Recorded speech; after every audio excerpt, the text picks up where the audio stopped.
যে যি মুছলমানে ভাৰতক নিজৰ দেশ বুলি ভাবে তেওঁতো আমাৰ লগত আছে। প্ৰব্লেমটো হৈছে যে ভাৰতৰ কানুন, ভাৰতৰ সংস্কৃতি গোটেইবিলাক মানিব লাগিব, তেতিয়াহ'লেতো কোনো প্ৰব্লেম নাই। আপুনি বৰাকত থাকিব, বাংলাদেশৰ ৰেডিঅ' শুনিব, সেইটোতো নহ'ব, হয়নে নহয়? গতিকে বৰাকত থাকিব, ভাৰতৰ ৰেডিঅ' শুনক, আপুনি ভাৰতীয়। পুৰণি বিজেপি এইটো, ইয়াৰ নতুন বিজেপি কোন আছে? কৃষ্ণেন্দু পালটো জইন কৰা 12 বছৰমান হৈ গ'ল। 12 বছৰততো বোৱাৰীও মা হৈ যায়।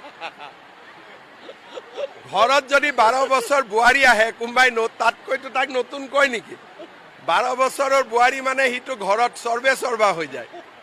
যে যি মুছলমানে ভাৰতক নিজৰ দেশ বুলি ভাবে তেওঁতো আমাৰ লগত আছে।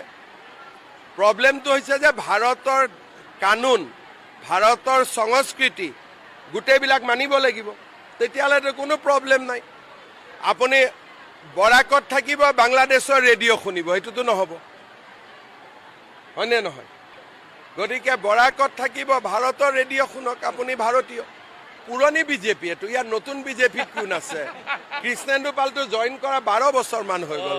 12 বছৰততো বোৱাৰীও মা হৈ যায়। ঘৰত যদি 12 বছৰ বোৱাৰী আহে কোনোবাই তাতকৈতো তাক নতুন কয় নেকি? 12 বছৰৰ বোৱাৰী মানে সিটো ঘৰত সৰ্বা হৈ যায়।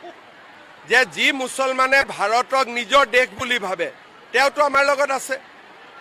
প্ৰব্লেমটো হৈছে যে ভাৰতৰ কানুন, ভাৰতৰ সংস্কৃতি গোটেইবিলাক মানিব লাগিব, তেতিয়াহ'লেতো কোনো প্ৰব্লেম নাই।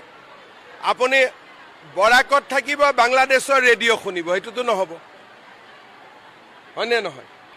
গতিকে বৰাকত থাকিব, ভাৰতৰ ৰেডিঅ' শুনক, আপুনি ভাৰতীয়। পুৰণি বিজেপি এইটো, ইয়াৰ নতুন বিজেপি কোন আছে? কৃষ্ণেন্দু পালটো জইন কৰা 12 বছৰমান হৈ গ'ল। 12 বছৰততো বোৱাৰীও মা হৈ যায়। ঘৰত যদি 12 বছৰ বোৱাৰী আহে কোনোবাই তাতকৈতো তাক নতুন কয় নেকি? 12 বছৰৰ বোৱাৰী মানে সিটো ঘৰত সৰ্বা হৈ যায়। যে যি মুছলমানে ভাৰতক নিজৰ দেশ বুলি ভাবে তেওঁতো আমাৰ লগত আছে।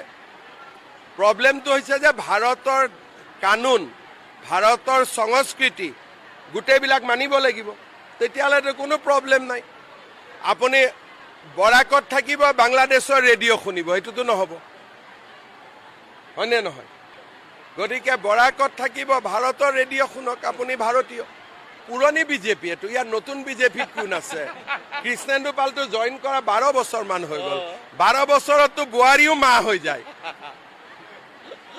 ঘৰত যদি 12 বছৰ বোৱাৰী আহে কোনোবাই তাতকৈতো তাক নতুন কয় নেকি?